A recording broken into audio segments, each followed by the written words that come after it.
Ayan mga kasulo, nagluto tayo ng sopas para sa ating almusal.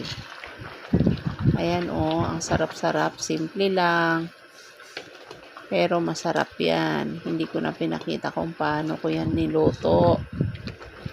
Alam nyo naman kung paano lutuin ang sopas, kung ano yung pag alam nyo na gawin sa pagluluto ng sopas, ganun din ang ginawa ko. So, ayan.